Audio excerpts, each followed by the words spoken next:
E aí, tudo bom, pessoal? Vamos começar aqui. Vamos ver se eu consigo botar isso aqui. Funcionou. Ó, primeiramente, muito obrigado pelo convite. Fiquei muito feliz desse convite de poder falar na universidade onde eu graduei. E tive experiências maravilhosas aqui. Acabei indo muito para essa área de realidade virtual, né? Você acabou de explicar. Tiveram até dois culpados disso, dessa área de realidade virtual. Um foi o professor André Bataiola, que não se encontra mais aqui, ele está na Federal do Paraná agora, e outra é a Sandra Bibi, que está aqui, ó, ela me arrumou um estágio na Silicon Graphics. E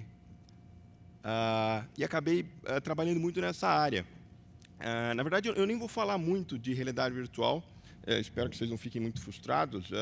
Eu gosto pra caramba da área, acho que sim, tem um potencial educacional enorme, mas hoje os problemas que nós temos são muito mais pedagógicos. E então, assim, e a solução que às vezes a gente precisa são bem mais simples.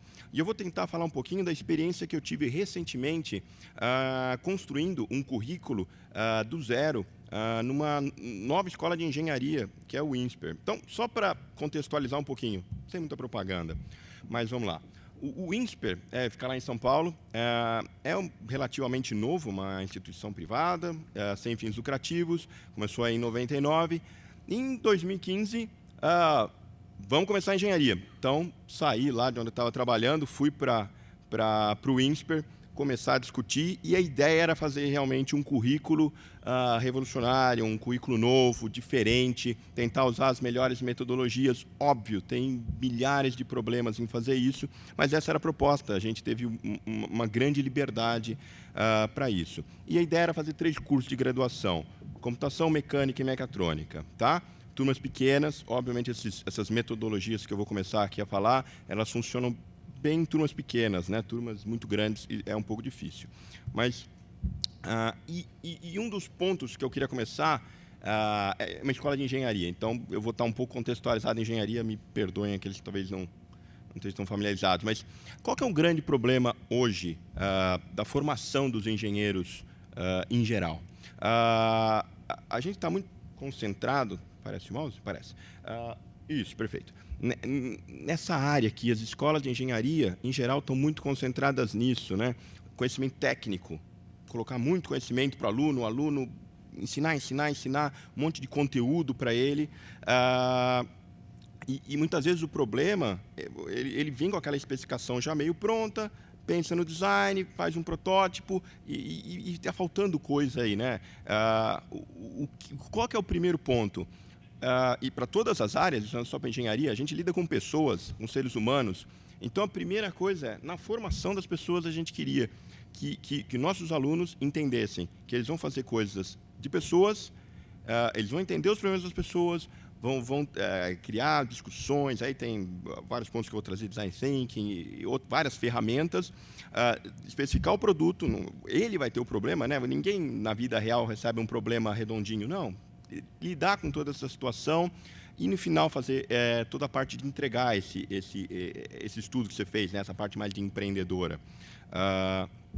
E aí, quando a gente foi montar, a gente falou, putz, vamos tentar criar um balanço aqui das competências para ensinar. E a gente chegou com esse gráfico de pizza aí, ó.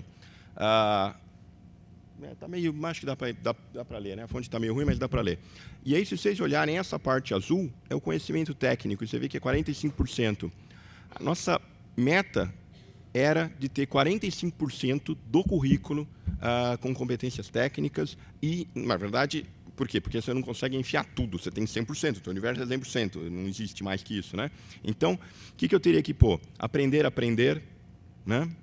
Tem vários termos, self-directed learning, mas assim, qual que é essa habilidade, desenvolver essa habilidade no aluno dele aprender, conhecimento do contexto, entender que não adianta você querer construir coisas, criar coisas novas sem entender o contexto, né?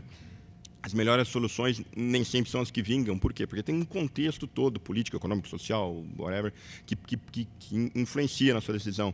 Empreendedorismo, como que eu vou conseguir depois pegar essas minhas ideias e realmente tornar elas reais de fato, né? Sair daquele universo muito do papel, vamos tornar isso a realidade, porque as pessoas têm interesse.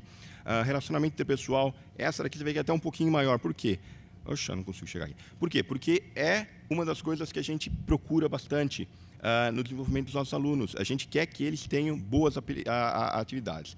E, finalmente, design, que é outra coisa. Então, vamos ver se eu acabei a propaganda. Acho que acabei a propaganda. Pronto, desculpem.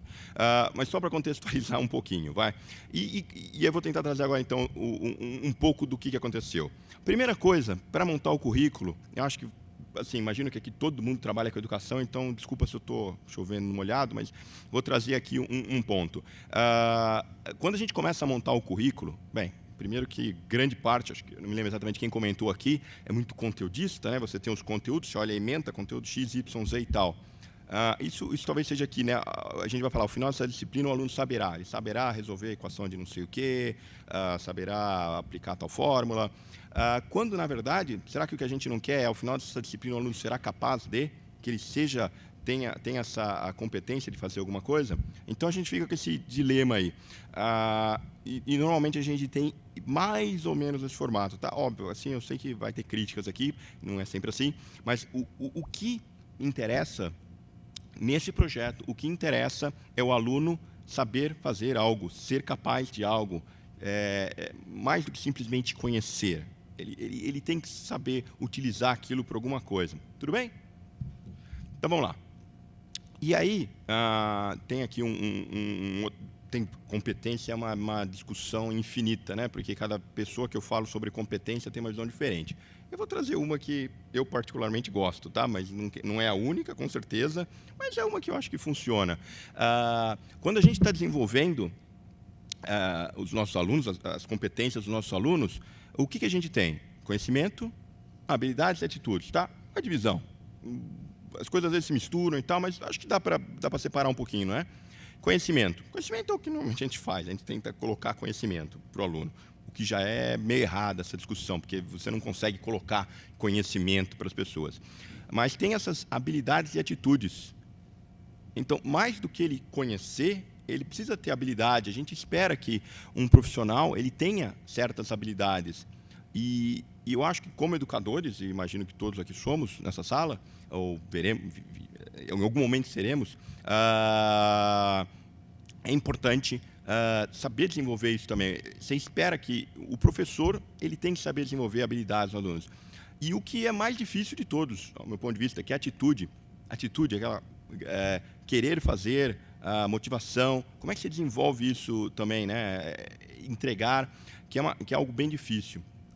Tudo bem? Estou falando bastante aqui, daqui a pouco a gente interage mais.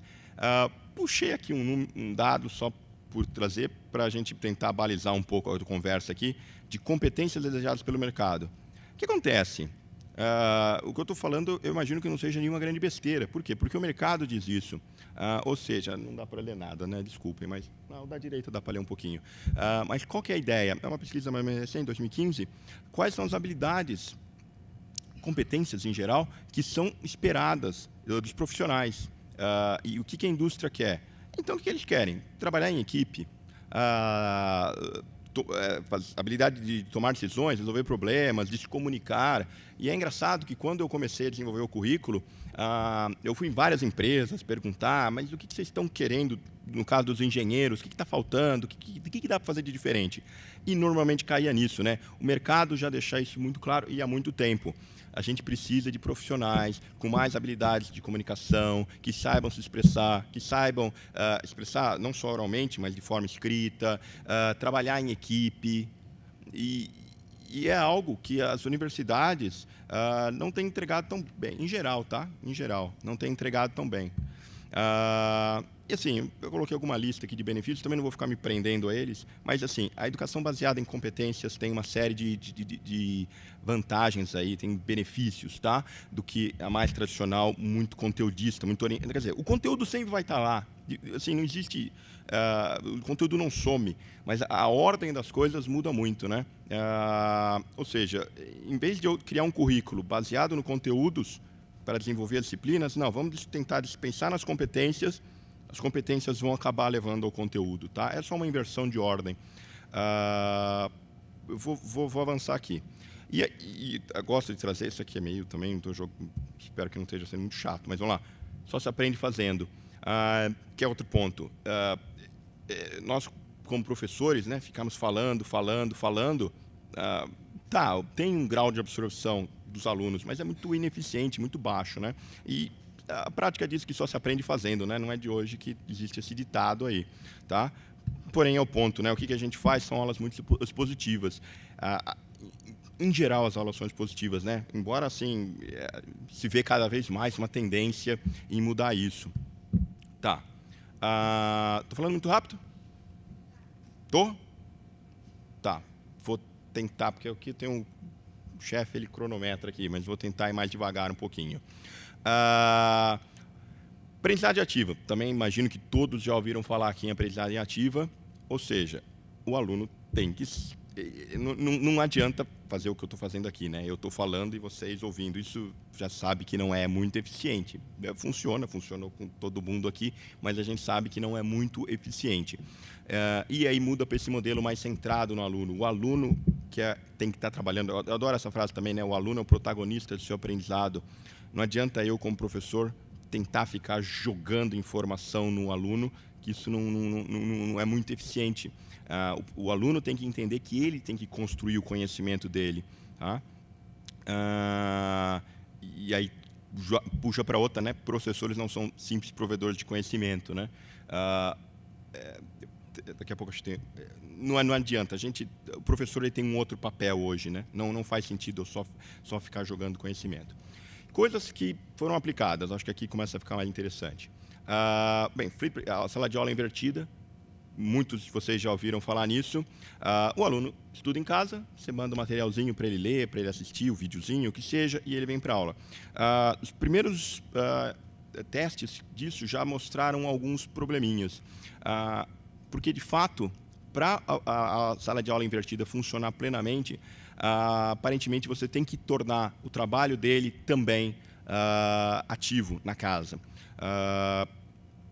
Como é que a gente faz isso? Então, eu estou colocando em vermelho aqui as coisas que eu puxei um pouco para o tópico aqui. Normalmente, uma das técnicas vamos passar vídeo. Textos funcionam, os alunos leem, mas, em geral, tem que ser quantidade de páginas muito pequenininhas. Não adianta pedir para o aluno ler esse artigo aqui de 100 páginas para a semana que vem. Ele não lê. Então, assim, não existe um número mágico de páginas, mas normalmente eu tento ir abaixo de 10 páginas por semana, senão ele não consegue ler, ele não vai ler. Vídeos funcionam em geral melhor. Mesmo vídeo, uma coisa que eu estou fazendo aqui, assim, vídeos muito mais longos que 3 minutos também são ineficientes. Tem um tempo aí máximo, então às vezes é bom fazer vídeos picadinhos. Então você prepara o vídeo, manda o vídeo para ele ler e você prepara muitos quizzes. Então isso é uma técnica que está se usando e que está dando bom resultado. Você manda um videozinho, um formuláriozinho e de fato parece que o resultado está sendo bem melhor para o aprendizado aí dos alunos. Eles chegam em sala de aula mais bem preparados, tá? E aí tem as ferramentas que permitem chat. Então lá no INSPER eu estou usando o Blackboard, é um LMS, não estou fazendo propaganda também, eu estou usando por usar, podia estar usando outro. Mas os alunos, de fato, podem usar o chat e fazer discussões, o que, em geral, tem funcionado de forma bem legal. Uma outra coisa que tenho usado um pouquinho, preparação da aula. Ou seja, a aula, a gente fala muito em ser mais ativa, e muitas vezes a gente prepara esses handouts, né? Eu uso o Google Docs também. Tem inúmeras ferramentas, o Google Docs tem funcionado muito bem. Qual que é a parte legal aqui? Quando se prepara a aula para os alunos, nesse texto, vai ter coisas que não vão funcionar. É a área de informática, normalmente, as aulas que eu dou, né? Muitas vezes de programação. E tem coisas que não encaixam direitinho. Então, o legal é que os alunos podem mexer no plano de aula online lá. Então, eles pegam, começam a trocar a aula conforme ela está correndo. Eu tenho o plano de aula, tenho esse documento, conforme for as coisas não estão andando lá, ele vai lá, ele põe a nota que automaticamente vai para os colegas. Então, você cria uma aula muito dinâmica. Assim, por isso que eu falo, as ferramentas que se usam são todas ferramentas muito simples. Realidade virtual é legal pra caramba, eu gosto, mas, em geral, as ferramentas simples já atendem muito bem. Tá? Se possível, eu gosto de aprendizagem baseada em projeto, então tem aqui algumas fotos de alguns alunos trabalhando em projeto. E como é que funciona o projeto? Eu quero que eles trabalhem na sala de aula durante a aula, e eu chamo de aula de estúdio, ou seja, durante a aula não adianta eu ficar falando, eu quero que eles trabalhem, tá? E aí se cria os mais diversos tipos de projetos possíveis. Coloquei aqui outros pontos de PBL, talvez pegar alguns aqui, vai. Prática é constante, então, projeto não dá para eu ficar vegetando, olhando o professor falar. De fato, o aluno tem que estar toda hora trabalhando e pensando e discutindo. Realmente é bem intenso, né? Também não tem resposta exata. Projetos, eu não estou esperando resposta exata. Não é para ter resposta exata. O mais real possível. Isso é outra coisa que também é importante para o ensino de PBL. Você colocar projetos muito fantasiosos também não tem dado bons resultados. Tentar trazer mais reais, ser mais realista possível esses projetos, né? Outra coisa aqui que isso choca alguns professores, né? Eu não preciso dar conhecimento para o aluno, eu boto o projeto, possível ter alguma leitura prévia, e ele vai atrás do conhecimento. Hoje todos têm celular, todos têm notebook. Eu sei que isso não é realidade em todas as instituições de ensino, mas no nosso caso todos os alunos têm algum sistema de acesso à informação. Então, eles podem correr. Tem a biblioteca também. Se precisar, tem 2 andares para baixo a biblioteca da sala de aula. Pode ir lá correndo pegar o livro. E a velocidade dele é controlada por ele mesmo. Acho que... Bom, outros pontos aqui. Isso aqui não foi legal, né?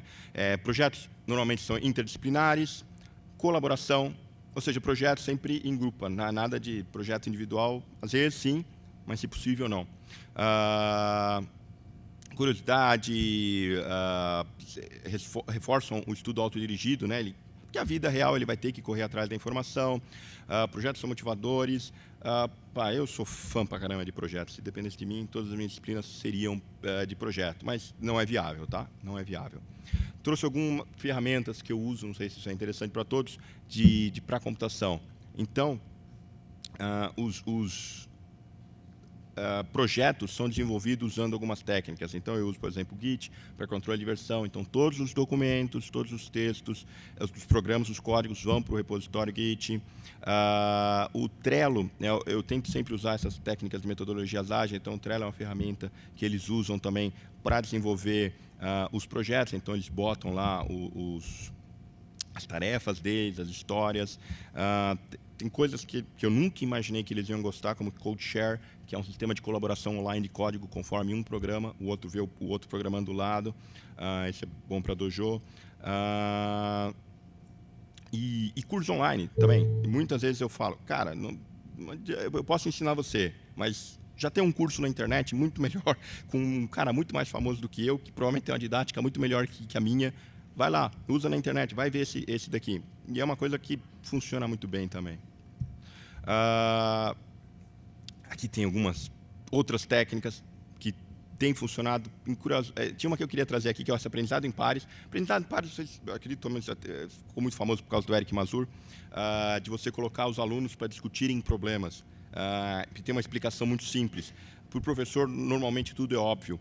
E para os alunos que acabaram de aprender, eles acabaram de criar o raciocínio para chegar naquelas respostas. Então, aprendizado entre pares tem dado bons resultados. E o próprio Eric ele propõe esse uso do clickers. Então, o que ele faz? Faz uma estatística na sala, né? Quem acha que é tal coisa? Aí ele faz uma pergunta, quer dizer, faz uma pergunta e aí os alunos falam, eu imagino que seja a resposta B, ou C, ou D.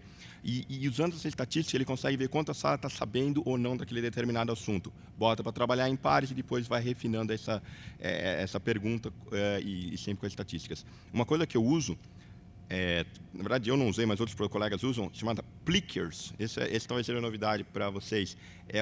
Em vez desse clicker no celular ou no dispositivo, eu uso uma plaquinha que eu vou girando e o aluno vai vendo. Outra coisa também que tem dado resultados muito bons didaticamente é fazer dojos.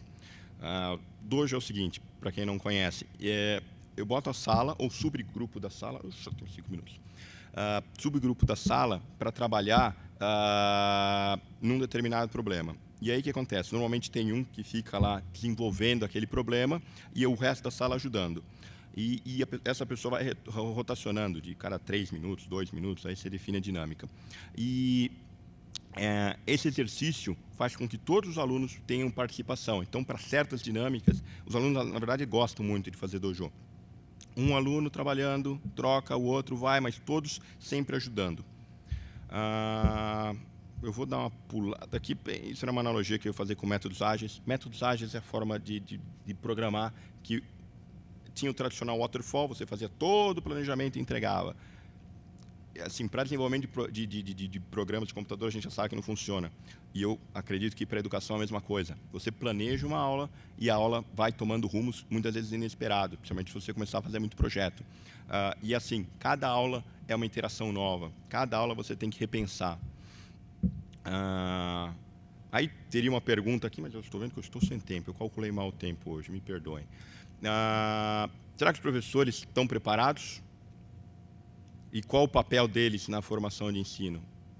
Nessa forma de ensino, desculpa. E como devem se comportar. Tá?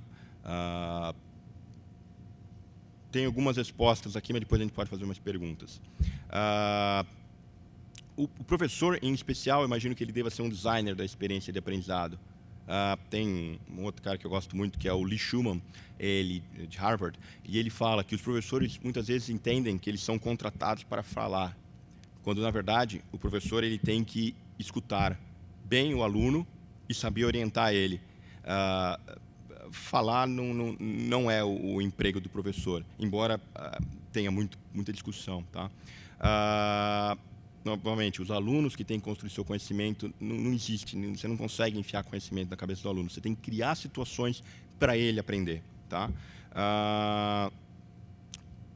Diversos modos de aprendizado, sim, sempre tentar, essa é outra coisa, assim, tem alguns professores lá que eles gostaram de uma metodologia e mantêm ela, isso também está se mostrando ineficiente.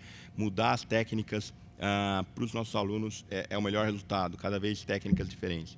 E feedback. Eu acho que o feedback é essa última frasezinha, essa palavrinha aqui que não tem uma tradução, que eu não arrumo, deve ter uma tradução boa em português, mas eu estou usando em inglês mesmo. Ou seja, o aluno tem que toda hora receber feedback. Esse é um forte papel do professor. Tinha uma última pergunta aqui das outras tecnologias, mas acho que a gente já discutiu bastante. Então, eu me encerro. Desculpem novamente por estar tão corrido.